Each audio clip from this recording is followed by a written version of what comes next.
السلام عليكم ورحمة الله وبركاته. إن الحمد لله نحمده ونستعينه ونستغفره ونعوذ بالله من شرور أنفسنا ومن سيئات أعمالنا. من يهده الله فلا مضل له ومن يضلل فلا هادي له، وأشهد أن لا إله إلا الله وحده لا شريك له، وأشهد أن محمدا عبده ورسوله. يا أيها الذين آمنوا اتقوا الله حق تقاته ولا تموتن إلا وأنتم مسلمون.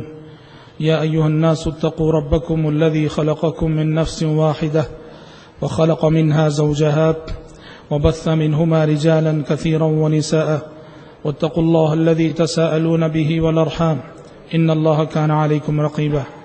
يا أيها الذين آمنوا اتقوا الله وقولوا قولا سديدا يصلح لكم أعمالكم ويغفر لكم ذنوبكم، ومن يطع الله ورسوله فقد فاز فوزا عظيما.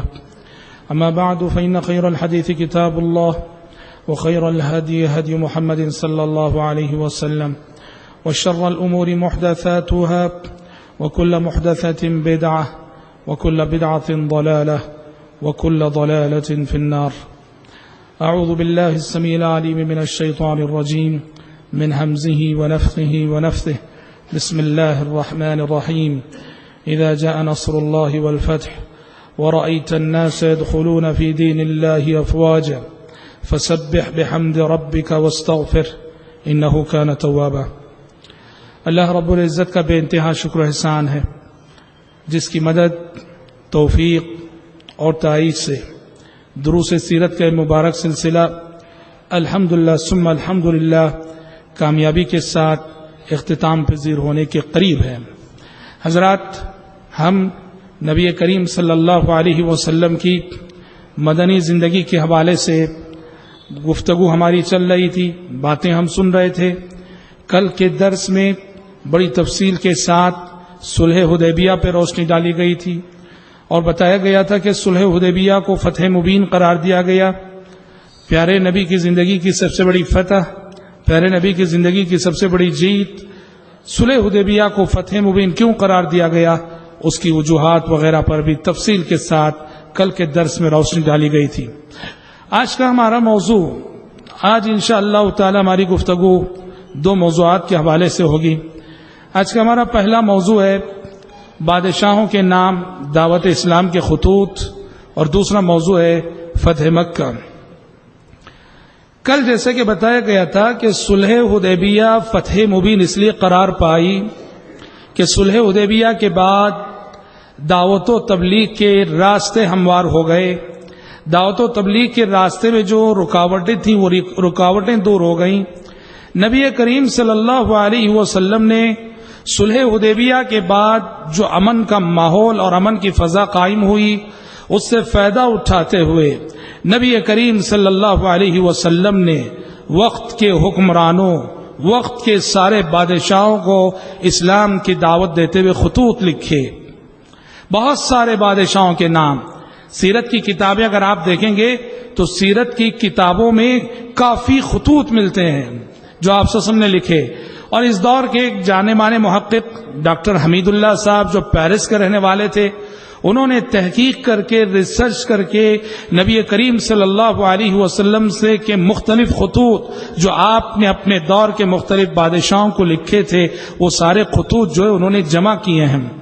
حضرات، پیارے نبی صلی اللہ علیہ وسلم نے اسلام کی دعوت دیتے ہوئے اپنے ہم اثر بادشاہوں کو، اپنے ہم اثر حکمرانوں کو خطوط لکھے، اور آپ کو بتایا گیا کہ بادشاہ وہی خط پڑھتے ہیں جس پر کہ مہر ہو.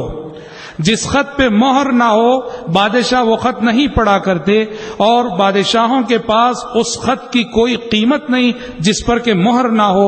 اس وقت پیارے نبی صلی اللہ علیہ وسلم نے اپنی انگوٹھی میں نبی کریم صلی اللہ علیہ وسلم نے مہر بنائی، اور جس میں محمد الرسول اللہ لکھا ہوا تھا.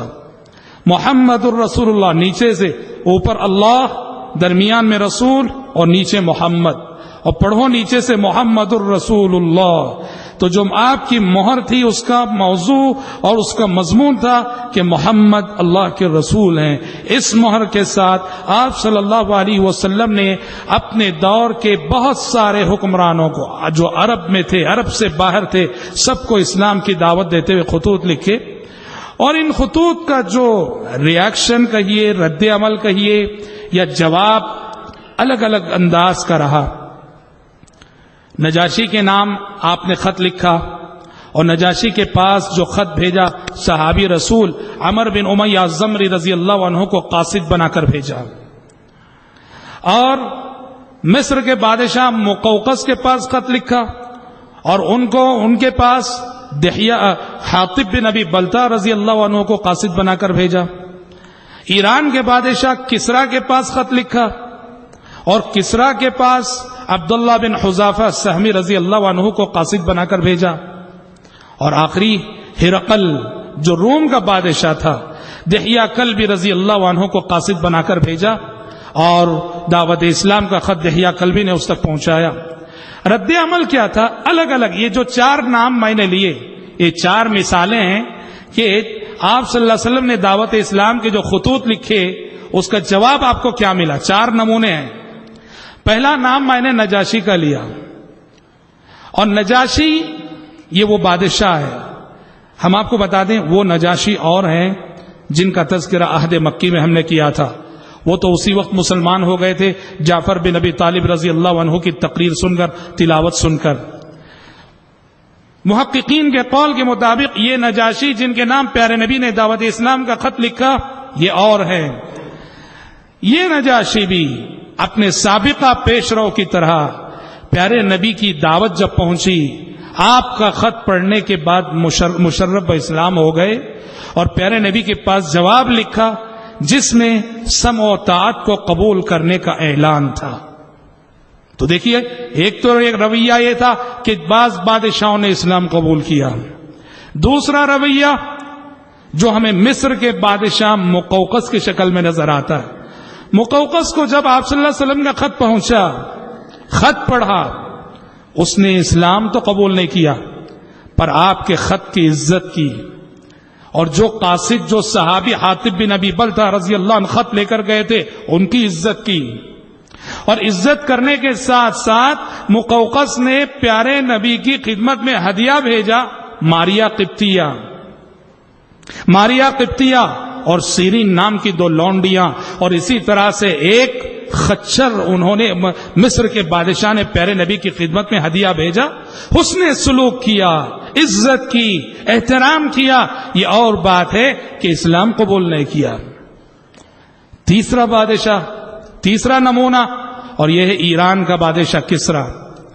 سب سے زیادہ بدتمیزی ایران کے بادشاہ کسرا نے کی اور اس نے نعوذ باللہ نبی کریم صلی اللہ علیہ وسلم کا خط جب پڑھا گیا آپ کے خط کو اس نے پھاڑ ڈالا. اور جب پیارے نبی کو اطلاع ملی کہ اس نے آپ کے خط کی توہین کی اور آپ کے خط کو پھاڑا ہے تو پیارے نبی نے دعا کی کہ جس طرح اس نے میرے خط کو پھاڑا ہے اللہ اس کی سلطنت کو پھاڑ کے رکھ دے اور منتشر کر کے رکھ دے. زیادہ دن نہیں گزرے کہ اس کا اپنا بیٹا کسرا کا اس نے اپنے باپ کا قتل کر دیا جس نے نبی کے خط کو پھاڑا تھا، نبی کے شان میں گستاخی کی، اپنے بیٹے کے ہاتھ سے مارا گیا. اور یاد رکھنا نبی کی شان میں، پیغمبر کی شان میں کسی بھی طرح کی گستاخی کرنے کا انجام آخرت میں جو ہوتا ہے لیکن نبی کی شان میں کسی بھی طرح کی گستاخی کا انجام یہ ایسا جرم ہے کہ آخرت سے پہلے اس کی سزا دنیا میں مل کے رہتی ہے. بخاری کی وہ حدیث آپ نے سن رکھی ہے، ایک یہودی تھا جو اسلام لایا، مسلمان ہوا، پیارے نبی کے بہت قریب ہو گیا، کاتبین وحی میں اس کا شمار ہوا، آسمان سے آنے والی وحی لکھا کرتا تھا، اور بعد میں مرتد ہو گیا اور مرتد ہو کے نبی کو تکلیف دیتا تھا، جھوٹی باتیں کہتا تھا کہ میں نے اپنی جانب سے قرآن مجید میں ایکسٹرا فٹنگ کر دی ہے، وحی الہی میں بہت کچھ میں نے ملا دیا ہے. پیارے نبی بہت رنجیدہ ہوتے، بہت غمزدہ ہوتے. آپ جانتے ہیں کہ اس شخص کا انتقال عین جوانی میں ہو گیا. یہودیوں نے اس کو دفن کیا، شام دفن کیا. صبح دیکھا کہ اس کی لاش زمین کے اوپر پڑی ہوئی ہے. یہودیوں نے کہا یہ تو محمد کے ساتھیوں نے اس کو قبر سے اکھیڑ کے جو ہے زمین پہ ڈالا ہے. دوسرے دن ذرا گہری زمین کھودی اور اس کو دفن کیا. صبح دیکھا تو پھر سے اس کی لاش زمین کے اوپر پڑی ہے. یہودیوں نے پھر وہی الزام دیا کہ محمد کے ساتھیوں نے ایسا کیا ہے. تیسرے دن کافی گہری قبر کھودی اور اس کو دفن کیا, اور تیسری صبح انہوں نے دیکھا پھر اس کی لاش زمین پر پڑی ہے. تب انہیں یقین ہو گیا, چپ رہ گئے کہ یہ اللہ کی مار ہے. تو اللہ کے نبی کی شان میں گستاخی یہ اتنا بڑا جرم ہے کہ یہ گستاخی کرنے والا آخرت سے پہلے دنیا میں اس کا انجام دیکھ کر رہے گا. کسریٰ نے نبی کے خط کو پھاڑا اور اللہ تعالیٰ نے اس کی سلطنت کا خاتمہ خود اس کے اپنے بیٹے کے ہاتھوں کر کے رکھ دیا.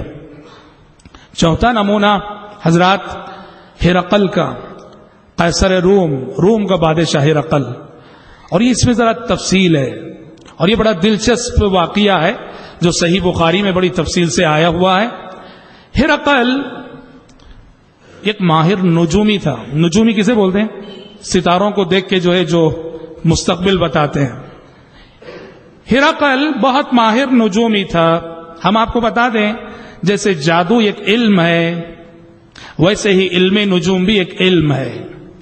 جس طرح جادو کا سیکھنا سکھانا حرام ہے, علم نجوم کا سیکھنا سکھانا بھی حرام ہے. کفر قرار دیا پیارے نبی نے. ہاں نشیمن پیپر آتا ہے, لوگ پہلے کھول کے دیکھتے ہیں ستاروں کے کھیل. ہمارے بنگلور سے نکلتا ہے ستاروں کے کھیل. اس میں کیا ہوتا ہے, ہر ہفتے کی قسمت دی ہوئی ہوتی ستاروں کی روشنی میں. اگر آپ کا نام الف سے شروع ہوتا ہے تو یہ ہفتے آپ کے ساتھ ایسا ایسا ہونے والا ہے. اگر آپ کا نام با سے شروع ہونے والا ہے یہ ہفتے ستارے کہہ رہے ہیں کہ آپ کے ساتھ ایسا ایسا ہونے والا. نعوذ باللہ, کفر قرار دیا شریعت نے. بہرحال ایک علم ہے, آزمائش ہے دنیا, امتحان ہے دنیا, سیکھنا سکھانا حرام ہے. ہرقل جو کہ کرسچن تھا, یہ ماہر نجومی تھا. ایک دن کیا ہوا, ہرقل کو ابھی کچھ میسج پہنچا نہیں پیارے نبی کی جانب سے. ایک دن صبح کے وقت دربار میں ہرقل جب آ کے بیٹھا بہت ٹینشن میں نظر آ رہا تھا, بہت ٹینشن میں. سارے درباریوں نے محسوس کیا اور سارے درباریوں نے بادشاہ سے پوچھا کہ بادشاہ سلامت, کیا بات ہے کہ آج اتنے ٹینشن میں نظر آ رہے ہیں؟ ہرقل نے کہا, لوگوں آج کی رات میں ستارے دیکھ رہا تھا تو ستاروں نے مجھے بتایا, ستاروں سے مجھے پتا چلا کہ ختنہ کرنے والی قوم کا بادشاہ ظاہر ہو چکا ہے اور اس کے ہاتھوں میری حکومت اور سلطنت کا خاتمہ ہونے والا ہے. اس لیے میں بہت ٹینشن میں ہوں. درباریوں نے کہا کہ بادشاہ سلامت, ہمارے علم کے مطابق اس روئے زمین پر ایک ہی قوم ختنہ کرتی ہے, وہ یہودی. لہذا اس خطرے کو ٹالنے کی شکل یہ ہے کہ آپ کی مملکت میں جتنے یہودی ہیں حکم دیجئے کہ سارے یہودی قتل کر دیے جائیں. اب ہرقل سوچ ہی رہا تھا کہ ہاں یہودیوں کا قتل عام کریں گے تاکہ جو خطرہ آنے والا ٹل جائے. عین اسی وقت نبی کریم صلی اللہ علیہ وسلم کا خط جو دعوت اسلام کے حوالے سے تھا ہرقل تک پہنچ گیا. خط جیسے ہی پہنچا اور خط جیسے ہی پڑھا گیا, پیارے نبی نے دعوت دی ہے اسلام کی کہ اسلام قبول کر لو, مسلمان ہو جاؤ. ہرقل نے سب سے پہلا کام یہ کیا, کہا کہ لوگوں دیکھو جو قاصد خط لے کے آیا کیا وہ ختنہ کیا ہوا ہے؟ دیکھا گیا وہ مختون ہے. ہرقل سنجیدہ ہو گیا, سنجیدہ ہو گیا. اس کو سمجھ میں آ گیا کہ یہ جو خط آیا ہے سچے نبی کی جانب سے آیا. اس نے اپنے درباریوں سے کہا, لوگوں تلاش کرو کوئی ایسا آدمی, ایسا شخص جو اس نبی کے بارے میں مجھے زیادہ اور تفصیلات دے سکے. ہوا یہ کہ اسی وقت ابو سفیان کا قافلہ, ابو سفیان اس وقت تک مسلمان نہیں ہوئے تھے رضی اللہ عنہ, اس وقت کافر تھے وہ اور نبی کے دشمن تھے وہ. ابو سفیان تجارت کے سلسلے میں, بزنس کے سلسلے میں شام گئے ہوئے تھے اور ہرقل کے درباریوں نے ابو سفیان اور ان کے پورے قافلے کو لے جا کر ہرقل کے دربار میں سامنے کھڑا کر دیا. ہرقل نے پورے لوگوں میں پوچھا کہ تم سب میں اس نبی سے سب سے زیادہ قریبی تعلق کون رکھتا ہے؟ لوگوں نے کہا ابو سفیان. ہرقل نے ابو سفیان کو بلایا, کہا میرے سامنے کھڑو. اور ابو سفیان کے ساتھ جو اور لوگ تھے کفار اور مشرکین, ان سے ہرقل نے کہا تم سب پیچھے کھڑو. اور اب ہرقل بہت ہوشیار تھا, قومیں پیغمبروں کے ساتھ کیا سلوک کرتی جانتا تھا. اس نے ابو سفیان کے ساتھیوں سے کہا ابھی میں ابو سفیان سے کچھ سوالات کرتا ہوں, اگر کسی سوال کے جواب میں ابو سفیان جھوٹ بولیں تم لوگ پیچھے سے اشارہ کر دینا کہ جھوٹ بول رہے ہیں. ابو سفیان کہتے ہیں اب تو میرے سامنے سچ بولنے کے سوا کوئی راستہ نہیں رہا, کوئی چارہ نہیں رہا. اگر میں کوئی جھوٹ بولوں اور پیچھے سے میرا کوئی ساتھی اشارہ کر دے. ٹرانسلیٹر کے ذریعے گفتگو ہو رہی تھی, ترجمان کے ذریعے گفتگو ہو رہی تھی. ہرقل نے چند سوالات کیے. واللہ وہ بادشاہ تھا, لیکن اس کے سوالات سے پتہ چلتا ہے کہ بہت علم رکھتا تھا. وہ سنن الہیہ کا گہرا علم رکھتا تھا, وہ اللہ کے قوانین کا گہرا علم اس کے سوالات. ہرقل نے اس وقت جو سوالات کیے یہ کسی بھی نبی کی نبوت کو جانچنے کا ایک پیمانہ ہے. اللہ اکبر, بڑے سچے سوالات کیے اس نے. ابو سفیان سے پوچھا کیف نسبہ فیکم, کہا کہ بتاؤ یہ جو نبی تمہارے درمیان آئے حسب و نسب کے اعتبار سے کیسے ہیں. ابو سفیان نے کہا هو ذو نسب فینا, کہا کہ وہ تو بڑے حسب و نسب والے ہیں, اونچے خاندان میں سے آئے. ہرقل نے پوچھا کون لوگ ان پہ ایمان لا رہے ہیں, معاشرے کے بڑے بڑے لوگ یا معاشرے کے کمزور لوگ. ابو سفیان نے کہا زیادہ تر معاشرے کے کمزور لوگ ایمان لا رہے ہیں. ہرقل نے کہا اس نبی کے ماننے والے دن بدن بڑھ رہے ہیں یا کم ہو رہے ہیں. ابو سفیان نے کہا بڑھ رہے ہیں. ہرقل نے پوچھا اس نبی پر ایمان لانے کے بعد کوئی مرتد بھی ہو رہا ہے. ابو سفیان نے کہا آج تو کوئی مرتد نہیں ہوا ہے. ہرقل نے پوچھا اس نے کبھی تم نے اس کے ساتھ جو زندگی گزاری کبھی تم نے اس کے ساتھ جھوٹ سنا, جھوٹ کا تجربہ کیا کہ کبھی اس نے تم سے گفتگو میں بات چیت میں معاملات میں جھوٹ کہا ہو. ابو سفیان نے کہا کہ بالکل نہیں, سچ بولنے کے سوا کوئی چارہ نہیں, کیونکہ اگر جھوٹ بولے پیچھے سے اشارہ ہو جائے گا. سمجھ رہے, صاف صاف بولتے جا رہے ہیں. ہرقل نے پوچھا کس چیز کا حکم دیتا ہے یہ پیغمبر. ابو سفیان نے کہا یہ پیغمبر حکم دیتا ہے کہ ایک اللہ کی عبادت کریں, شرک نہ کریں, نماز قائم کریں, صلہ رحمی کریں, وغیرہ وغیرہ. بعد میں ہرقل نے ابو سفیان کو جواب دیتے ہوئے کہا, ٹرانسلیٹر کے ذریعے گفتگو ہو رہی ہے, کہ کہہ دو ابو سفیان سے کہ میں نے پوچھا کہ نسب کیسا ہے, تم نے کہا کہ بہت ہی اونچے نسب والے ہیں یہ. ابو سفیان کو بتا دو انبیاء دنیا میں ہمیشہ اونچے خاندان اور اونچے حسب و نسب والے خاندانوں ہی میں آئے ہیں. میں نے تم سے پوچھا کہ سوسائٹی کے کمزور لوگ اس کی پیروی کر رہے ہیں یا مالدار لوگ. تم نے کہا کہ کمزور لوگ. کہا کہ اللہ کا قانون ہمیشہ سے یہی رہا ہے, اس دنیا میں جب بھی انبیاء اور رسول آئے سب سے پہلے انبیاء اور رسول کی دعوت کو قبول کرنے والے سوسائٹی اور سماج کے کمزور اور غریب ہی رہا کیے ہیں. میں نے پوچھا کہ ان میں سے کوئی اسلام میں داخل ہونے کے بعد مرتد ہو رہا ہے, واپس جا رہا ہے. تم نے کہا کہ نہیں. ابو سفیان كذلك الایمان اذا خالطت بشاشته القلوب, ایمان کی حلاوت, ایمان کی مٹھاس, ایمان کی چاشنی ایسی ہی ہوتی ہے کہ جب وہ ایک مرتبہ دل میں داخل ہو جاتی ہے تو دنیا کی کوئی طاقت اس ایمان کی چاشنی کو پھر دل سے نکال نہیں سکتی. پھر کہا ابو سفیان میں نے پوچھا کہ تم نے کبھی معاملات میں اس نبی کی زبانی جھوٹ کا تجربہ کیا ہے. تم نے کہا کہ کبھی نہیں. جو شخص دنیاوی معاملات میں کبھی جھوٹ نہ بولتا ہو اللہ کے معاملے میں کیوں جھوٹ بولے گا. ساری گفتگو کو, سارے باتوں کا جواب دینے کے بعد ہرقل نے کہا کہ ان کان ما تقوله حقا فسيملك موضع قدمي هاتين. کہا کہ ابو سفیان ابھی تم نے اس نبی کے بارے میں جو باتیں کہی ہیں اگر وہ باتیں سچی ہوں تو پھر وہ دن دور نہیں کہ وہ پیغمبر اس جگہ کا بھی مالک ہوگا جس جگہ کے میں اس وقت کھڑا ہوا ہوں. اس کے بعد حکم دیا گیا, وہ دربار سے نکال دیے گئے. ابو سفیان کہتے ہیں ہم دربار سے باہر آئے اور باہر آ کے حیران رہ گئے. ہم نے کہا کہ محمد صلی اللہ علیہ وسلم کا معاملہ کتنا بڑھ چکا ہے کہ روم کا بادشاہ ہرقل بھی آپ سے ڈرنے لگا ہے. اور ہرقل کے دل میں بات آ چکی تھی کہ آپ سچے نبی ہیں, سچے رسول ہیں. اس نے شاید قبول کرنا بھی چاہا, ماننا بھی چاہا. اس نے اپنے دربار کے سارے دریچے دروازے بند کروا دیے, سارے دروازے بند کروا دیے. بند کروانے کے بعد اپنے درباریوں سے, اپنے مذہبی رہنماؤں سے, اپنے مذہبی عالموں سے ان کی رائے جاننی چاہیے. وہ چاہ رہا تھا کہ سب کے ساتھ اسلام قبول کریں گے, لیکن جیسے ہی ہرقل نے اپنا میلان ظاہر کیا, رجحان ظاہر کیا نبی کریم صلی اللہ علیہ وسلم کی طرف, پورے دربار میں ایک ہنگامہ مچ گیا, ایک ہنگامہ مچ گیا. سارے پوپ, سارے پادری ہرقل کے خلاف ایک بغاوت پر امڑ آئے. تو اس نے دیکھا کہ میری کرسی خطرے میں ہے, حکومت خطرے میں ہے. کرسی بچانے کے لیے حق کو قبول کرنے سے باز رہ گیا. یاد رکھنا, دنیا میں قبول حق کے راستے میں ایک بہت بڑی رکاوٹ کرسی بھی ہے. کرسی کا نشہ بہت خطرناک ہے. کرسی, عہدہ, منصب, یہ قبول حق کے راستے میں بہت بڑی رکاوٹ ہے. جب اس نے یہ بغاوت دیکھی تو یہ کہہ کے جو ہے سب کو خاموش کر دیا, نہیں میں تو ایسے ہی آزما رہا تھا کہ کہیں تم ان کی باتوں میں تو نہیں آ گئے, میں تو بس تمہیں ایسے ہی آزما رہا تھا. ایسے کہہ کے خاموش رہ گیا.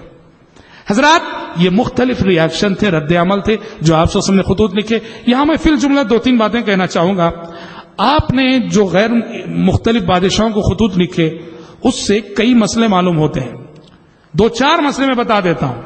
سب سے پہلا مسئلہ یہ معلوم ہوتا ہے کہ وقت ضرورت اگر غیر مسلم کو سلام کرنا پڑ جائے, غیر مسلم کو آگے بڑھ کے سلام نہیں کرنا, وقت ضرورت اگر غیر مسلم کو سلام کرنا پڑ جائے تو پیارے نبی کی سنت یہ ہے السلام علیکم ورحمۃ اللہ نہیں کہنا ہے, بلکہ سلام علی من اتبع الہدی. جن بادشاہوں کو بھی آپ نے خطوط لکھے ہو, کوئی کرسچن تھا, کوئی یہودی تھا, کوئی مشرک تھا, کوئی کافر تھا, لیکن سب کو آپ نے خط میں کیا لکھا؟ سلام علی من اتبع الہدی. سلامتی ہو اس بندے پر جو ہدایت کی پیروی کرے. اس میں کیا ہو جائے گا؟ آپ کی دعا معلق ہوگی اس کی ہدایت پانے پر. تم اگر سچے راستے پر آتے ہو, ہدایت پاتے ہو, تو تم پر سلامتی ہو. سلام علی من اتبع الہدی. ایک تو یہ مسئلہ معلوم. دوسرا مسئلہ یہ معلوم ہوا کہ دعوت کے لیے تحریر کو بھی استعمال کرنا چاہیے. رائٹنگ میں بھی دعوت صرف زبان سے نہیں ہوتی, دعوت قلم سے بھی ہوتی ہے, لیٹرز سے بھی ہوتی ہے, کتابوں سے بھی ہوتی ہے, پامفلیٹ سے بھی ہوتی ہے. پیارے نبی نے بادشاہوں کو دعوت جو ہے تحریر کے ذریعے سے دی. سوچو, قرآن مجید کہتا ہے وقت کے ایک جلیل القدر پیغمبر سلیمان علیہ السلام نے اپنے ہی دور کی ایک ملکہ جو یمن میں رہتی تھی, ملکہ سبا, بلقیس کو خط لکھ کر دعوت دی. انه من سليمان وان قالت يا ايها الملأ اني القي الي كتاب كريم انه من سليمان وانه بسم الله الرحمن الرحيم. ہدہد نے سلیمان علیہ السلام کا وہ خط جس میں اسلام کی دعوت دی تھی ملکہ سبا کو, وہ خط جو ہے پہنچایا تھا. اور الحمدللہ ہمارے ملک ہندوستان میں آزادی کے بعد ایسی شخصیتیں گزری ہیں. صوفی نذیر احمد کاشمیری بہت بڑے اہل حدیث عالم تھے.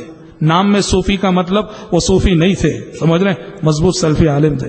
صوفی نذیر احمد کاشمیری بہت بڑے سلفی عالم. اسی طرح کشمیر کے, بامبئی کے جو ہے مولانا عبدالصمد شرف الدین, یہ وہ بزرگ ہیں رحمت اللہ علیہ مجمعین جن کے بارے میں آتا ہے کہ انہوں نے اپنے دور کے حکمرانوں کو, جواہر لال نہرو کو, فلاں کو باقاعدہ خطوط لکھ کر اسلام کی دعوت دی انہوں نے. تو رائٹنگ میں تحریر بھی دعوت کا ایک بہت بڑا ذریعہ, یہ بھی معلوم ہے. اور حضرات, تیسرا مسئلہ یہ معلوم ہوتا ہے کہ دعوت و تبلیغ کے میدان میں غیر مسلم کو قرآن دیا جا سکتا ہے. کیسے معلوم ہو رہا ہے یہ مسئلہ؟ کہاں سے معلوم ہو رہا ہے؟ یہ جو لیٹرز آپ نے لکھے, کئی آپ لکھ رہے ہیں لیٹرز ان بادشاہوں کو جو غیر مسلم ہیں, کرسچن ہیں, یہودی ہیں, کافر ہیں, اور ان لیٹرز کے اندر آپ نے باقاعدہ قرآنی آیات لکھی. قل یا اہل الكتاب تعالوا الى کلمۃ سواء بیننا وبینکم الا نعبد الا اللہ ولا نشرک به شیئا ولا يتخذ بعضنا بعضا اربابا من دون اللہ. اس سے اہل علم نے استدلال کیا ایک آیت کی حرمت بھی ویسے ہی جیسے قرآن کی حرمت. جب غیر مسلم کے لکھے ہوئے لیٹر میں خط میں آپ قرآن کی آیت لکھ رہے, اس سے پتہ چلا کہ غیر مسلم کو قرآن دیا جا سکتا, مگر یاد رہے کہ اس غیر مسلم کو دیا جائے جس کے بارے میں یقین ہو وہ بے حرمتی نہیں کرے گا. اگر کوئی غیر مسلم ایسا ہے, قرائن بتا رہے ہیں, علامات سے پتا چل رہا ہے یہ قرآن پڑھے گا نہیں, یہ توہین کرے گا, تو ایسے غیر مسلم کو قرآن نہیں دینا چاہیے. محدثین نے باب باندھا ہے, باب النہی عن ان یسافر بالمصحف الى ارض العدو. قرآن مجید کو لے کر دشمن کی سرزمین میں سفر نہ کیا جائے. محدثین نے باب باندھا, کیوں؟ توہین نہ کرے. تو لہٰذا آپ دیکھ لیجئے اچھی طرح سے کہ غیر مسلم جس کو آپ دے رہے ہیں اس کی گفتگو سے اور اس کے سراپا سے آپ کو یوں لگے یہ توہین نہیں کرے گا, بے حرمتی نہیں کرے گا, ایسے غیر مسلم کو بالکل قرآن مجید دیا جا سکتا ہے. چوتھا مسئلہ یہ معلوم ہوتا ہے جو آپ سے سامنے لیٹرز لکھے دعوت دی اس میں کہ جب غیر مسلم سے بات ہوتی ہے, کسی کو تبلیغ کرنا ہو, صاف صاف دعوت دینا چاہیے, اسلام قبول کر لو, صاف کہنا چاہیے اسلام قبول کر لو. آپ نے ہر خط میں آپ کا جملہ کیا تھا, ہر بادشاہ کو اسلم تسلم, اسلام قبول کر لو سلامتی مل جائے گی, اسلام قبول کر لو امن مل جائے گا. صاف صاف. میں کیوں کہہ رہا ہوں یہ بات؟ ہمارے پاس دائی ایسے ہیں جن کے دعوت کا انداز ایسا ہے وہ غیر مسلم کو اسلام کی طرف بلاتے نہیں ہیں, وہ بس اسلام کا تعارف کراتے ہیں, انٹروڈکشن کراتے ہیں. اسلام یہ ہے, اسلام یہ ہے, اسلام یہ ہے, اسلام یہ کہتا ہے, اسلام یہ کہتا ہے, اسلام کی یہ تعلیمات ہیں. آپ جب تک یہ نہیں بولیں گے آپ آ جائیے, یہ بہت ضروری ہے, یہ بہت ضروری ہے. جیسے مثال دی جاتی ہے, آپ کے پڑوس میں شادی ہے, آپ کا پڑوسی آتا ہے کہتا ہے میرے گھر شادی ہے, فلاں تاریخ کو ہے, فلاں شادی محل میں ہے, فلاں گلی میں ہے, لڑکا فلاں جگہ کا ہے, فلاں فلاں فلاں, مگر آپ کو بلاتا نہیں, آؤ نہیں بولتا. جائیں گے آپ؟ بالکل نہیں جائیں گے آپ. کیوں؟ اس نے صرف تعارف کروایا, خبر دی ہے, بلایا نہیں اس نے, آؤ نہیں کہا. آؤ کہے بغیر اگر آپ کا ضمیر گوارا نہیں کرے گا کہ آپ جائیں. ویسے ہی غیر مسلم کو اسلام کا تعارف کراؤ, کرانے کے ساتھ ساتھ صاف الفاظ میں کہنا چاہیے سلامتی چاہتے ہو, جنت چاہتے ہو, آخرت کی کامیابی چاہتے ہو تو تمہیں اسلام قبول کرنا پڑے گا. اسلم تسلم. سارے بادشاہوں سے آپ وسلم کا خود. یہ میرا لیے 2-4 مسئلے تھے جو بادشاہوں کے نام جو خطوط آپ وسلم نے لکھے, اس حوالے سے میں نے عرض کیے ہیں, اور اگر تفصیل میں جائیں تو اور باتیں اس میں ہو سکتی ہیں. حضرات, دوسرا موضوع آج کا ہمارا فتح مکہ. حضرات, فتح مکہ جیسا کہ آپ جانتے ہیں عہد نبوت کا ایک بہت بڑا واقعہ, وہ مکہ جہاں سے نبی کریم صلی اللہ علیہ وسلم ایک وقت بڑی بے بسی کے عالم میں نکالے گئے تھے, بے کسی کے عالم میں نکالے گئے تھے. اللہ اکبر. اللہ تعالیٰ نے آپ کو صرف اور صرف 8 سال کی مدت میں اسی شہر مکہ میں فاتحانہ شان سے داخلہ نصیب فرمایا, فاتحانہ شان سے داخلہ نصیب فرمایا. فتح مکہ کی تفصیلات کچھ ایسی ہیں کہ فتح مکہ کا آغاز کیسے ہوا. کل جیسے ہم نے صلح حدیبیہ کے حوالے سے ایک بات بتائی تھی, صلح حدیبیہ میں ایک شرط یہ طے پائی تھی کہ جو قبیلہ مسلمانوں کا دوست بننا چاہے بن سکتا ہے, اور جو قبیلہ مشرکین مکہ کا دوست بننا چاہے بن سکتا ہے. اس شرط کے مطابق ایک قبیلہ تھا بنو خزاعہ, وہ مسلمانوں کی دوستی اس نے اپنا لی, اور ایک قبیلہ تھا بنو بکر, وہ مشرکین مکہ کی دوستی اس نے اپنا لی. اس کو عربی زبان میں حلف کہتے ہیں, حلیف بن گیا. ہوا یہ کہ ایک مرتبہ بنو بکر نے بنو خزاعہ پہ حملہ کر دیا. بنو بکر جو مشرکین مکہ کا دوست قبیلہ ہے اس نے بنو خزاعہ پہ حملہ کر دیا, اور بنو خزاعہ کی دوستی مسلمانوں کے ساتھ تھی. اور اس طرح مشرکین مکہ نے صلح حدیبیہ کی شرائط کو توڑ دیا, اس لیے کہ صلح حدیبیہ میں یہ طے تھا کہ 10 سال جنگ نہیں کریں گے, نہ مسلمان ان پہ حملہ کریں گے نہ وہ مسلمانوں پہ حملہ کریں گے. بنو بکر نے بنو خزاعہ پہ جیسے حملہ کیا یہ صلح ٹوٹ گئی. اب پیارے نبی نے دیکھا وقت آ چکا ہے، مشرکین مکہ نے غداری کی ہے، عہد شکنی کی ہے، ان سے بدلہ لینا چاہیے۔ ادھر مشرکین مکہ نے وہ صلح توڑ تو دی، عہد شکنی کر دی، نادم ہو گئے، پشیمان ہو گئے۔ میٹنگ کی فوراً ابو سفیان کو فوراً مدینہ بھیجا کہ جاؤ کسی طرح سے محمد کو سمجھا کے آ جاؤ، منوا کے آ جاؤ۔ ابو سفیان ابھی اس وقت مسلمان نہیں ہوئے تھے، وہ اس وقت تک بھی وہ کافروں کے سردار مدینہ آئے، پیارے نبی سے ملے، مل کر انہوں نے معذرت چاہی، جو غلطی ہو گئی درگزر کر دینا، پیارے نبی خاموش رہے۔ ابو بکر کے پاس گئے، ابو بکر سے معذرت چاہی، کہا کہ محمد سے کہہ دینا کہ غلطی ہو گئی، معذرت چاہی، ابو بکر بھی خاموش ہے۔ حضرت عمر کے پاس گئے، حضرت علی کے پاس گئے، کسی نے کوئی جواب نہیں دیا، سب خاموش رہے۔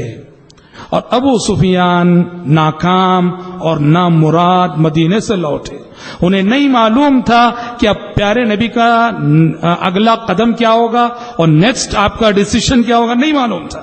بس یہ ہے کہ وہ معذرت کرنے آئے تھے، ان کی معذرت قبول نہ ہوئی، اور یہی وہ موقع تھا۔ اس وقت جب ابو سفیان آئے تھے تو اپنی بیٹی ام حبیبہ کے گھر گئے تھے، ابو سفیان کی بیٹی ام المومنین ہے، اور جا کے پیارے نبی کے بستر پہ بیٹھنا چاہا تو ام حبیبہ آگے بڑھی، اور آگے بڑھ کر انہوں نے بستر کو لپیٹ دیا، سمیٹ دیا۔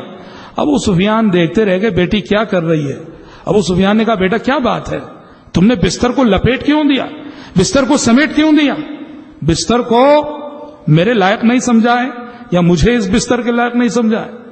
ام حبیبہ نے کہا کہ ابا جان، یہ اللہ کے نبی کا بستر ہے اور آپ اللہ کے نبی کے دشمن ہیں، اللہ کے نبی کے دشمن رہتے ہوئے نبی کے بستر پہ نہیں بیٹھ سکتے آپ۔ ابو سفیان نے کہا لقد اصابکی بعدی شر یا بنتی، ہاں اگر اردو زبان میں بولیں بہت بدل گئی ہو بیٹی، بہت بدل گئی ہو، اتنا کہہ کے خاموش رہ گئے۔ قرآن مجید نے کہا لا تجد قوما يؤمنون بالله واليوم الآخر يوادون من حاد الله ورسوله ولو كانوا آباءهم أو أبناءهم أو إخوانهم أو عشيرتهم أولئك كتب في قلوبهم الإيمان، کہ جو ایمان والے ہیں وہ اللہ اور اس کے رسول کے دشمنوں سے کبھی محبت نہیں کرتے، بھلے سے وہ ان کا باپ کیوں نہ ہو، بیٹا کیوں نہ ہو، رشتہ دار کیوں نہ ہو، خاندان والا کیوں نہ ہو۔ اولئک کتب فی قلوبہم الایمان، اللہ نے ان کے دلوں میں ایمان راسخ کر دیا۔ حضرات اب پیارے نبی خفیہ طور پر مکے پر حملہ کرنے کی تیاری کر رہے ہیں، مکے میں تیاری ہو رہی ہے، مدینے میں تیاری ہو رہی ہے کہ مکے پہ حملہ کرنا ہے، اور ایسے حملہ کرنا ہے رازداری کے ساتھ کہ مشرکین کو خبر نہ ہونے پائے۔ صحابہ تیاری کر رہے ہیں، سارے مدینے میں مکے پہ حملے کی تیاری ہو رہی ہے۔ ہوا یہ کہ عین اس تیاری کے موقع پر صحابی رسول حاطب بن ابی بلتہ رضی اللہ عنہ نے مشرکین کے نام یہ خط لکھ دیا، جس میں یہ خبر دے رہے تھے کہ نبی کریم صلی اللہ علیہ وسلم پر نبی کریم صلی اللہ علیہ وسلم فوج لے کے آ رہے ہیں تم پر حملہ کرنے کے لیے، ہوشیار ہو جاؤ۔ یہ خط انہوں نے ایک عورت کے حوالے کیا اور اسے مکہ روانہ کر دیا۔ رازداری کا موقع ہے، رازداری سے تیاری ہو رہی ہے، اور یہاں حاطب بن ابی بلتہ رضی اللہ عنہ سے یہ حرکت ہو گئی، آسمان سے وحی آ گئی، وحی الہی نے پیارے نبی کو بتا دیا۔ پیارے نبی نے فوراً علی، زبیر، مقداد بن اسود رضی اللہ عنہم اجمعین تینوں صحابہ کو بلایا، بلا کے کہا ابھی جاؤ، فوراً جاؤ، روضہ خاخ نامی مقام پہ ایک عورت جا رہی ہو، اس کو پکڑو، اور اس عورت کے پاس ایک لیٹر ہے، اس کو نکال کے لاؤ۔ علی رضی اللہ عنہ کہتے ہیں ہم تینوں دوڑے گئے، اور جیسے پیارے نبی نے فرمایا روضہ خاخ نامی مقام پہ ایک عورت جا رہی تھی، ہم نے پکڑا، اس کو پوچھا کہ خط کہاں ہے، نکالو۔ اس نے کہا کہ نہیں ہے میرے پاس کوئی خط، بالکل نہیں ہے۔ حضرت علی نے دھمکی دی، کہا کہ سلامتی چاہتی ہو تم خود نکال کے دے دو ورنہ ہم پوری جو ہے تلاشی لیں گے۔ اس نے دیکھا کہ بچنے کا کوئی راستہ نہیں، اپنی چوٹی کے بالوں میں چھپا رکھا تھا اس نے خط کو، وہاں سے نکال کے دیا۔ تینوں صحابہ خط لے کر آئے، پیارے نبی نے خط پڑھا، کیا ہے مضمون؟ حاطب بن ابی بلتہ کی جانب سے مشرکین مکہ کے نام کہ نبی کریم صلی اللہ علیہ وسلم تم پر حملہ کرنے والے ہیں، ہوشیار۔ پیارے نبی نے حاطب کو بلایا رضی اللہ عنہ، بلا کے کہا کہ حاطب کیا بات ہے، کیا بات ہے؟ یہاں غور کرنے کی بات ہے، اگر آج کی اصطلاح میں اگر ہم کہیں تو حضرت حاطب رضی اللہ عنہ سے جو حرکت ہوئی، جنگی راز افشا ہو رہا تھا، جنگی راز افشا کر رہے تھے وہ. اور آج کوئی بھی ملک، کوئی بھی عدالت، کوئی بھی قانون اس کو بہت بڑا جرم سمجھتی ہے. لیکن قربان جائیے محمد عربی صلی اللہ علیہ وسلم کی قیادت، آپ کی کمانڈنگ، آپ کی عمارت. پیارے نبی نے کہا حاطب کیا بات ہے؟ حاطب رضی اللہ عنہ نے کہا اے اللہ کے نبی، سچ کہتا ہوں، نہ میں مرتد ہوا ہوں نہ میں منافق ہوا ہوں. اے اللہ کے نبی سچ سچ بتاتا ہوں، یہ حرکت میں مجھ سے کیوں ہو گئی؟ کہا کہ دیکھیے مکے میں ہم حملہ کرنے والے ہیں، مکے میں میرے بچے ہیں، میرے رشتہ دار ہیں، وہاں انہیں کوئی بچانے والا نہیں ہے. ہمارے جو دوسرے ساتھی ہیں، صحابہ ہیں، ان کے رشتہ دار ہیں تو ان کو بچانے والے بھی ہیں وہاں، لیکن میرے بچوں کو وہاں کوئی بچانے والا نہیں ہے. میں نے چاہا کہ یہ اطلاع دے کر مکے والوں پہ ایک احسان کر دوں تاکہ وہ اس احسان کے بدلے جب ہم حملہ کریں میرے رشتہ داروں کو، میرے بچوں کی حفاظت کر لیں. اللہ کے نبی بس یہی ریزن تھا. عمر بن خطاب رضی اللہ عنہ آئے، آگے کہا دعنی اضرب عنق هذا المنافق، اے اللہ کے نبی اجازت دیجئے میں اس منافق کی گردن مار دوں گا. پیارے نبی صلی اللہ علیہ وسلم نے عمر بن خطاب رضی اللہ عنہ کو نصیحت کرتے ہوئے کہا کہ عمر، تم حاطب کی گردن مارنا چاہتے ہو؟ کہا کہ تمہیں نہیں معلوم کہ حاطب کا شمار میرے بدری صحابہ میں ہوتا ہے، اور میرے بدری صحابہ سے بدر کی فتح کے بعد اللہ نے آسمان سے جھانک کے کہا تھا کہ اے میرے نبی کے بدری ساتھیوں، آج کے بعد باقی زندگی میں جو کرنا ہے کر گزرو، میں نے تمہارے حق میں بخشش لکھ دی ہے، جنت لکھ دی ہے. حضرات نہ غصہ کیا آپ نے، نہ ڈانٹا آپ نے. پیارے نبی نے ان کا عذر سنا. کسی بھی کام، ایک تو معلوم ہوا پہلی بات، انسان بشر ہے، انسان سے غلطی ہو جاتی ہے، اور ہو سکتا ہے کہ بڑوں سے کبھی کبھی بڑی غلطی ہو جائے، ہو سکتا ہے، بشر ہے. لیکن یاد رکھو پیارے نبی نے بہت بڑا سبق دیا. کیا سبق؟ کسی بھی انسان سے غلطی ہو جائے تو اس کی سابقہ خوبیوں کو سامنے رکھ کر اس غلطی کے ساتھ معاملہ کرو. آج جس نے آپ کے حق میں غلطی کی ہے، کل اس نے آپ پر احسان کیا ہوگا، اس کے احسانات کو یاد رکھو. آج حاطب سے غلطی ہو گئی اور بہت بڑی غلطی ہو گئی، لیکن یہی وہ حاطب ہیں کہ جب 313 صحابہ تھے، جہاں جان کے لالے پڑے تھے اور مشرکین 1000 کی تعداد میں آئے تھے، اور جہاں میدان میں اترنا اپنی موت کو دعوت دینے کے برابر تھا، تو حاطب بن ابی بلتع نے اس وقت پورے خلوص کے ساتھ اسلام کے لیے اپنی جان پیش کی تھی، اپنی جان کا نذرانہ پیش کیا تھا، اور بہادری کے ساتھ جنگ میں شرکت کی تھی. پیارے نبی کا نے یہ سبق دیا کہ کوئی بھی لیڈر، مسجد کا ذمہ دار، مدرسے کا ذمہ دار، تنظیم کا ذمہ دار، جماعت کا ذمہ دار، اپنے ماتحتوں کے ساتھ جب بھی غلطی ہو جائے نرمی کا سلوک کرے، عفو و درگزر سے کام لے. دیکھیں کہ جس سے غلطی ہو گئی ہے اس کا عذر کیا ہے، کوئی عذر ہو سکتا ہے، اس کے عذر کو سامنے رکھ کر اس کی غلطیوں کو معاف کرے. یہ غلط ہے کہ آج کسی نے ہمارے حق میں غلطی کر دی، اس ایک غلطی کی وجہ سے اس کے پچھلے سارے احسانات کو ہم بھلا دیں. عربی شاعر نے کہا اذا الحبیب اتی بذنب واحد جاءت محاسنه بالف شفیع، جب میرا محبوب ایک گناہ کرتا ہے، ایک غلطی کرتا ہے، تو اس کی اچھائیاں 1000 سفارشیں لے کے آ جاتی ہیں. یہ بہت بڑا سبق پیارے نبی نے دیا. حضرات اللہ تعالیٰ نے اس راز کو افشا ہونے سے بچا لیا. پیارے نبی 10,000 کی تعداد میں فوج لے کر روانہ ہوئے. رمضان کا مہینہ تھا، صحابہ کی بڑی تعداد روزے سے تھی، سفر میں حالانکہ روزہ چھوڑنے کا اختیار بھی ہے، کچھ صحابہ روزہ چھوڑے ہوئے تھے، کچھ صحابہ روزہ رکھے ہوئے تھے۔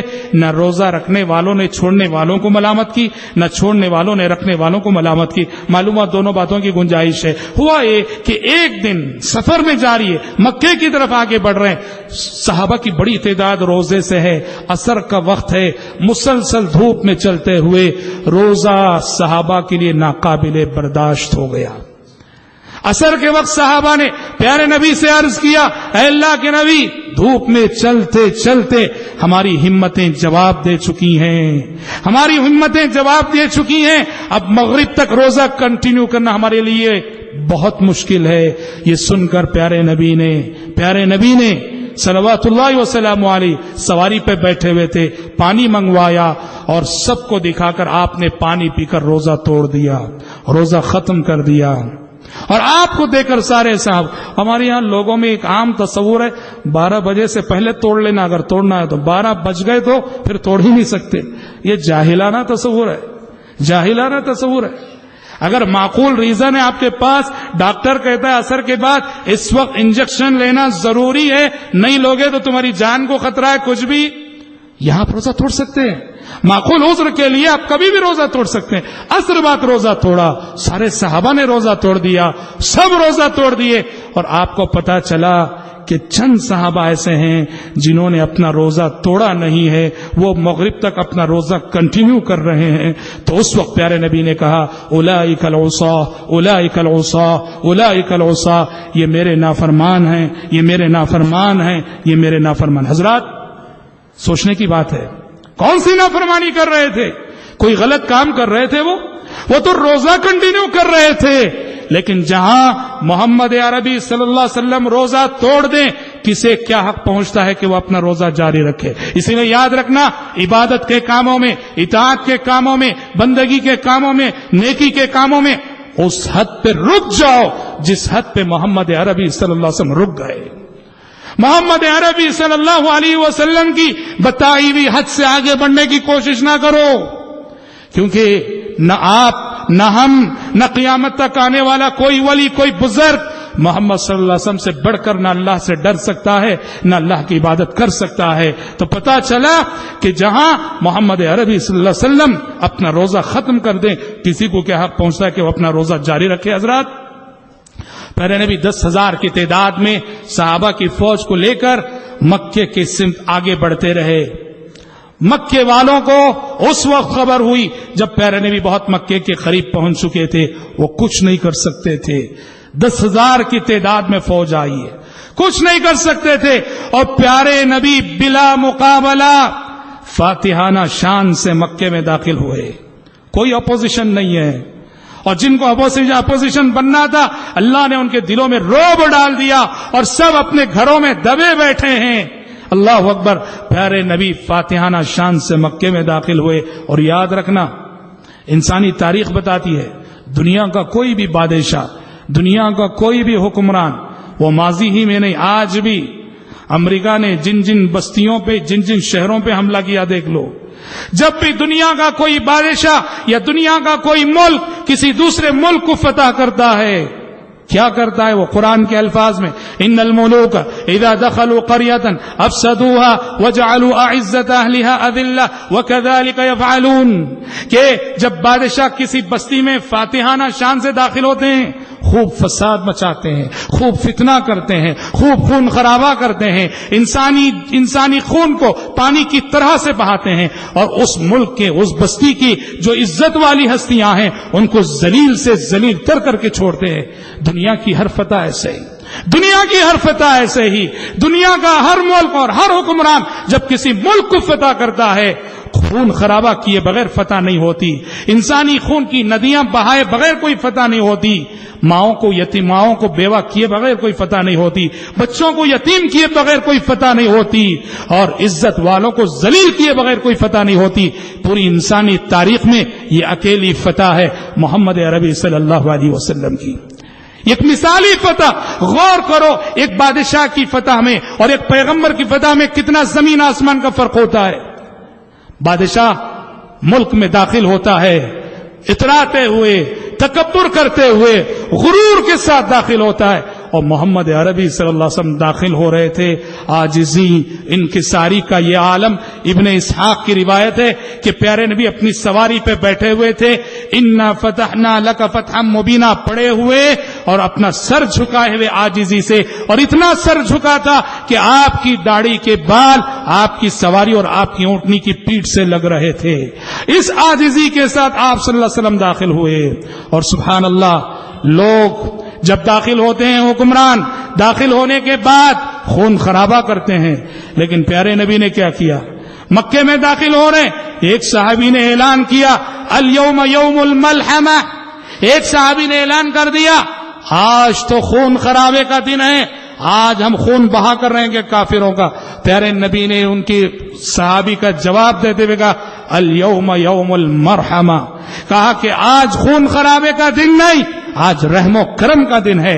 آج خون کی ندیاں نہیں بہیں گی، آج رحم و کرم کی بارشیں ہوں گی.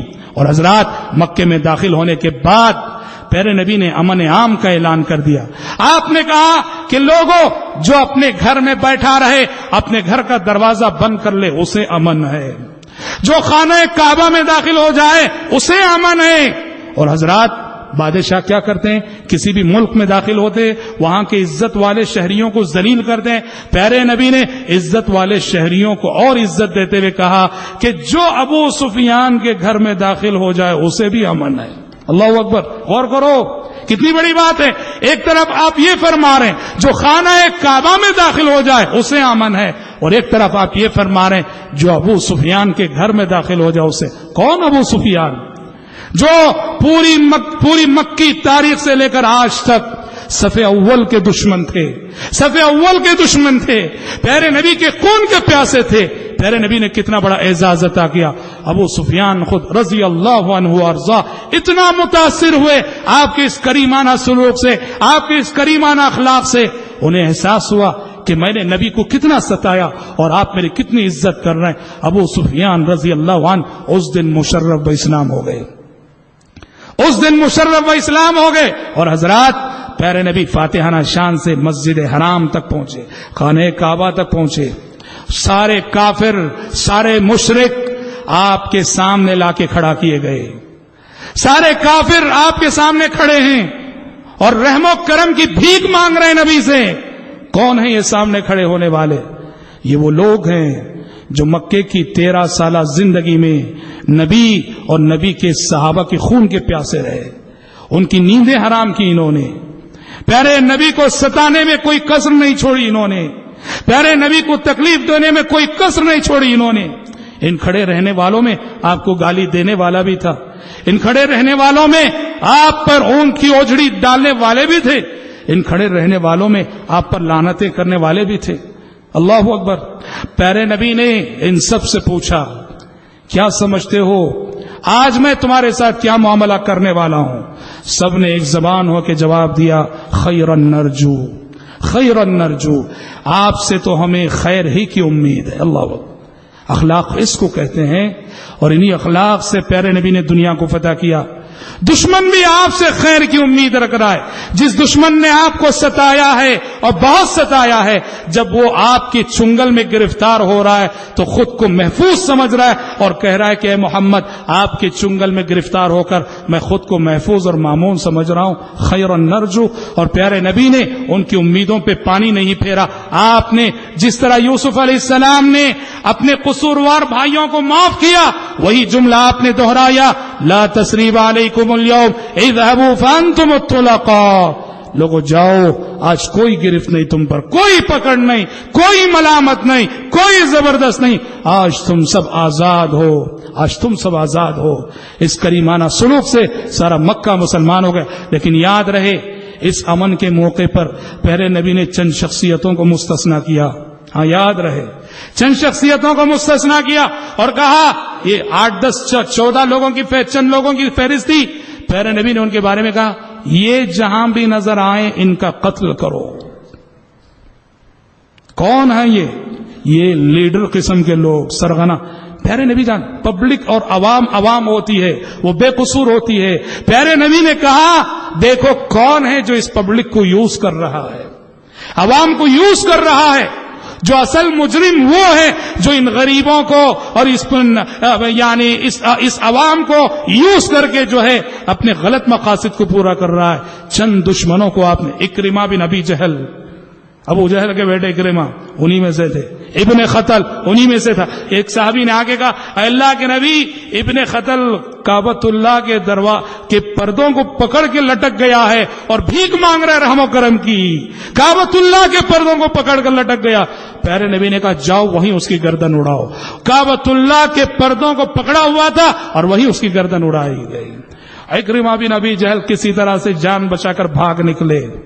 بھاگ کر کسی طرح سے انہوں نے یمن جانا چاہا. کشتی میں سوار ہوئے یمن جا رہے تھے. کشتی ڈاون ڈول ہونے لگی، کشتی بھنور میں پھنس گئی، سمندر کی موجیں کشتی سے کھیلنے لگی.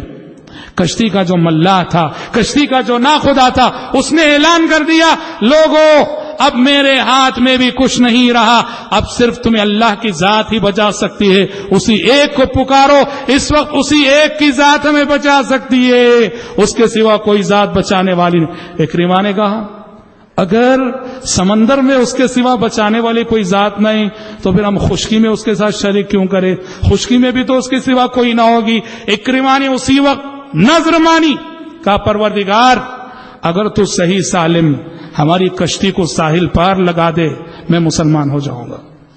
اللہ نے ان کی کشتی کو صحیح سالم ساحل پار لگا دیا، وہ مسلمان ہو گئے اور مسلمان ہو کر اپنی بیوی کے ساتھ پیارے نبی کی خدمت میں حاضر ہو گئے. اور جن لوگوں کے نام آپ نے، ان لوگوں کو جہاں بھی پاؤ قتل کرو، ان میں سے بھی اکثر پیارے نبی نے ان کو امان دے دیا بعد میں، کیونکہ وہ بعض صحابہ کی سفارشیں لے کر آئے. پیارے نبی نے ان کی سفارشوں کو قبول کر کے ان سب کو امان دے دیا. حضرات پیارے نبی مکے میں داخل ہوئے، خانہ کعبہ میں داخل ہوئے. سب سے پہلا کام آپ نے یہ کیا کہ یہ مرکز توحید اور یہ خانہ کعبہ جس کی ایک ایک اینٹ توحید پہ رکھی گئی، اور یہ گھر جو شرک سے برات کی ایک علامت تھی، اس گھر کے اندر مشرکین 360 بت رکھ کر پوجا کر رہے تھے. پیارے نبی کا جیسا ہی قبضہ ہوا، کنٹرول ہوا، آپ نے پہلا کام یہ کیا، خانہ کعبہ کے اندر داخل ہوئے.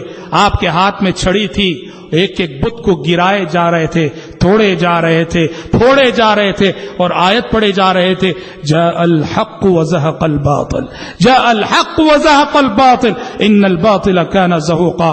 حق آ چکا، باطل مٹ چکا، اور باطل کے مقدر میں تو مٹنا ہی ہے. 360 بت آپ صلی اللہ علیہ وسلم نے گرا دیے، توڑ دیے، پھوڑ دیے، اور خانہ کعبہ کو بتوں کی نجاست سے پاک کرنے کے بعد پیارے نبی نے کہا لوگوں بلال کو بلا کے لاؤ. بلال لائے گئے. بلال سے کہا بلال چڑھ جاؤ خانہ کعبہ پہ، اور کہا کھڑے ہو جاؤ اور مکے کی تاریخ کی پہلی اذان دو. بلال حبشی رضی اللہ عنہ خانہ کعبہ کی دیواروں پہ چڑھ گئے اور انہوں نے مکے کی تاریخ کی پہلی اذان دی. آپ جانتے ہیں اس موقع پہ اذان دینے کے لیے پیارے نبی نے بلال کو کیوں یاد کیا؟ اس لیے یہی وہ مکہ ہے، یہی وہ مکہ ہے کہ مکی زندگی میں اسلام کے ابتدائی دور میں اسی مکہ میں اللہ احد اللہ احد کے توحید کا نعرہ لگانے کی وجہ سے اسی بلال حبشی کو مارا جاتا تھا، پیٹا جاتا تھا، انہیں یہاں کی زمین پہ ننگا کر کے گھسیٹا جاتا تھا، ان کے سینے پہ پتھروں کی سلیں رکھ دی جاتی تھی. پیارے نبی نے کہا گویا کہ بلال جب اللہ اکبر کہنا مکے میں اپنی موت کو دعوت دینے کے برابر تھا، تب تم نے اللہ اکبر کی صدا بلند کی. آج جب مکہ ہمارے کنٹرول میں آ گیا ہے تو آج بھی اللہ اکبر کا اعلان کرنے کا سب سے زیادہ حق تمہارا ہی ہے. حضرت بلال نے وہاں اذان دی. اور حضرات مکے کو پاک کرنے کے بعد، صاف کرنے کے بعد پیارے نبی نے، مکے کے اطراف بھی بہت سارے بت تھے، مکے کے اطراف بھی بہت سارے بتوں کی پرستش ہوتی تھی. پیارے نبی نے مختلف صحابہ کی کمانڈنگ میں فوجیں روانہ کی. حضرت خالد بن ولید کو بھیجا رضی اللہ عنہ وارضا. طائف میں ایک بت تھا عزا، جس کا بہت بڑا بت خانہ تھا، اس کی پرستش ہوتی تھی. کہا کہ جاؤ عزا کو مار کے آؤ. خالد بن ولید رضی اللہ عنہ گئے. عزا کا جو اسٹیچو تھا، عزا کی مندر توڑ دی انہوں نے. مندر توڑ کے واپس اللہ کے نبی کے پاس اور بتایا کہ میں نے وہ مندر توڑ دیے. پیارے نبی نے کہا کہ ابھی تم نے عزا کا خاتمہ نہیں کیا، واپس جاؤ. واپس گئے. وہ جو اسٹیچو تھا، سمجھ رہے ہیں، وہ جو مجسمہ عزا کا بنا ہوا تھا اس مجسمے پہ ایک وار کیا حضرت خالد نے. وار کرنے کے ساتھ ہی اس مجسمے سے ایک عورت نما وجود نکلا, لمبے لمبے بالوں والی, جو چلاتی ہوئی اپنے سر پہ مٹی ڈالتی ہوئی بھاگ رہی تھی. خالد بن ولید آگے بڑھے اور آگے بڑھ کے اس پہ بھی وار کیا. جب وہ لوٹ کر آئے پیارے نبی کو قصہ سنایا. پیارے نبی نے کہا خالد سمجھ میں آیا, اصل میں عزا وہی عورت تھی. کون ہے؟ جن تھا, جن, شیطان, جنیہ تھی. وہ اصل میں کیا تھا, وہ جو اسٹیچو تھا نا, اس اسٹیچو سے کفار کو ایک آواز آتی تھی.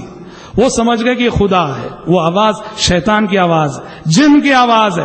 جب اس مجسمے پہ حملہ ہوا وہ شیطان نکلا اور خالد بن ولید نے آگے بڑھ کے اس شیطان پہ وار کیا. تو پیارے نبی نے کہا حقیقت میں عزا وہ اسٹیچو نہیں, یہ ہے. دیکھو حضرات, مزاروں کا معاملہ بھی ایسا ہی. کرشموں کے نام پہ, کرامتوں کے نام پہ لوگ جا کے اپنا ایمان اور عقیدہ لٹاتے ہیں. وہ کرشمے نہیں, کرامتیں نہیں, جنات و شیاطین کا کھیل ہوتا ہے. مزاروں اور مندروں میں یہی سب کھیل ہوتا ہے, جس کو نادان اپنی کم علمی اور لا علمی اور بے علمی کی وجہ سے کرامت سمجھ بیٹھتے ہیں. اور کیا کیا سمجھ بیٹھتے ہیں. حضرات, مکہ فتح ہونے کے بعد اللہ اکبر, یوں کہیے کہ سارا جزیرہ عرب, بازو جو طائف تھا, طائف میں 2 قبیلے رہتے تھے, حوازن اور ثقیف. فتح مکہ کے فوراً بعد آپ نے وہاں بھی حملہ کیا اور وہاں بھی حملہ کر کے حوازن کو بھی, ثقیف کے لوگوں کو بھی شکست دی. وہ لوگ پہلے تو جنگ میں شکست کھائے, بعد میں دونوں قبیلے مشرف و اسلام ہو کر پیارے نبی کی خدمت میں آ گئے.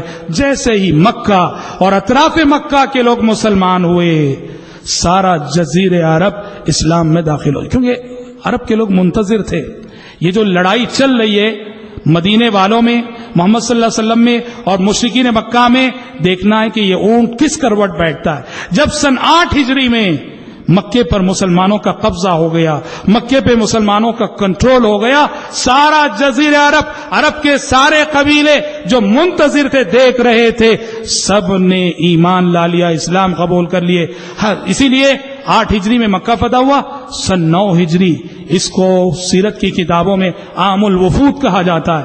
عام الوفود, وہ سال جس سال عرب کے سارے قبیلے اپنے وفد نبی کی خدمت میں بھیج کر قبول اسلام کا اعلان کر رہے تھے اور آپ کے ہاتھ پہ قبول اسلام کی بیعت کر رہے تھے. اور الحمدللہ فتح مکہ کے بعد ہی وہ منظر دیکھنے میں آیا, اذا جاء نصر اللہ والفتح ورأيت الناس يدخلون في دين الله افواجا فسبح بحمد ربك واستغفر انه كان توابا. اے پیغمبر, جب اللہ کی مدد آ جائے, فتح و کامرانی آ جائے, لوگوں کو دیکھیں آپ اسلام میں فوج در فوج داخل ہو رہے ہیں, تو شکر گزاری میں اللہ کی تسبیح اور اللہ کی پاکی بیان کیجئے اور ساتھ ساتھ استغفار کیجئے, استغفار کیجئے. انه كان توابا, وہ بہت توبہ قبول کرنے والا ہے. حضرات, اس صورت میں صاف اشارہ تھا کہ لوگوں کے فوج در فوج اسلام میں داخل ہونے کے بعد اور جزیرہ عرب کے اسلام کے زیر سایہ آنے کے بعد جس مقصد اور جس مشن کے لیے پیارے نبی دنیا میں بھیجے گئے تھے, اب وہ مشن تقریباً مکمل ہو چکا ہے. وہ مقصد اب تقریباً پورا ہو چکا ہے. اور پورا ہونے کا مطلب یہ ہے کہ نبی سے دنیا کی واپسی کا وقت بھی قریب آ چکا ہے. دنیا سے نبی کا سفر آخرت بھی قریب آ چکا ہے. صاف طور پر سورۃ النصر میں اشارہ دے دیا گیا. اور بعد کی جو زندگی ہے, فتح مکہ کے بعد کی زندگی, عام الوفود کے بعد کی زندگی, وہ یوں کہیے آپ صلی اللہ علیہ وسلم سفر آخرت کی تیاری میں آپ نے گزاری. یہ تیاریاں آپ نے کیسے کی اور کیا کیا کی, انشاءاللہ اس موضوع پر کل ہم روشنی ڈالیں گے انشاءاللہ, جو ہمارے اس مبارک سلسلے کی آخری کڑی, آخری محاضرہ اور آخری لیکچر ہوگا, جس میں ہم نبی کریم صلی اللہ علیہ وسلم کے حج اور آپ صلی اللہ علیہ وسلم کی وفات سے متعلق تفصیل سے روشنی ڈالیں گے. آج اسی پر اکتفا کرتے ہوئے دعا کرتے ہیں کہ رب العالمین ہم سب کو, آپ سب کو اس بات کی توفیق عطا فرمائے کہ ہم اپنی عملی زندگیوں کو سیرت رسول کے سانچے میں ڈھال سکے. اللہم آمین. وآخر دعوانا ان الحمد للہ رب العالمین.